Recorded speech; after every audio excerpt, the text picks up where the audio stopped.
Good morning मित्रांनो. मी 2 दिवस थोडंसं बाहेर गेल्यामुळे मला व्लॉग टाकायला लेट झालं.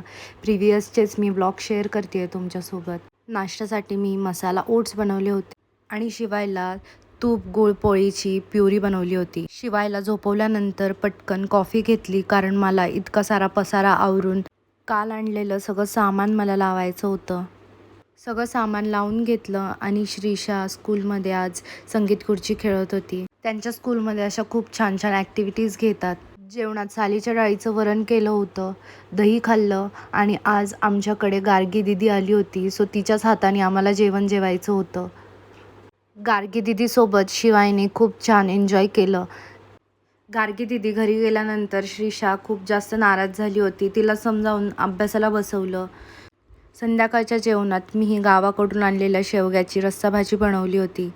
मी कपडे वाळत घालेपर्यंत दोघांनी इतका सारा पसारा केला होता बाल्कनीमध्ये. पसारा आवरल्यानंतर श्रीशा मला दुसऱ्या दिवसाच्या टिफिनच्या तयारीसाठी मदत करत होती. मी भांडी घासेपर्यंत श्रीशा शिवायला छान सांभाळत होती. शिवायलासुद्धा तिचा सहवास खूप आवडायला लागला आता. रात्री बाबांनी आणलेली मस्तानी फस्त केली आणि बाबासोबत जेवल्याशिवाय श्रीशाचं काही आमच्या मन भरत नाही, त्यामुळे त्याच्यासोबत पुन्हा जेवायला बसली. दुसऱ्या दिवशी टिफिनसाठी मी मटार पनीरची भाजी बनवली होती. हे दोघं खेळण्यात बिझी होते, तोपर्यंत सगळी कामं आवरली. त्या दोघांचं आवरून आम्ही सगळे निघालो. मला कालचे रिपोर्ट्स डॉक्टरला दाखवायचं होतं, त्यामुळे मी क्लिनिकमध्ये गेले. तिकडून आल्यानंतर श्रीशाला स्कूलमधून पिक केलं, पार्लरमध्ये गेले आणि तिकडे घ्यायला मला बाबासोबत श्रीशासुद्धा आली होती. शिवाय झोपला होता, म्हणून आम्ही तिघे पटकन बाहेर निघालो. आज महाराजांची जयंती होती, त्यामुळे जिकडे तिकडे उत्साहाचं वातावरण होतं. आम्ही शॉपिंगसाठी गेलो होतो, शॉपिंग केली. बाहेर गेल्यानंतर श्रीशा कोणत्या ना कोणत्या गोष्टीचा हट्ट हा करते. चॉकलेट बाउल खाल्लं.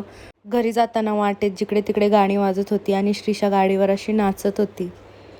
तिला नाचायचा काय मोह आवरेना, मग बाबांनी गाडी साईडला घेऊन तिला मनसोक्त नाचून दिलं. घरी आल्यावर दीदीने घेतलेलं हे टॉय शिवायला खूप आवडलं होतं.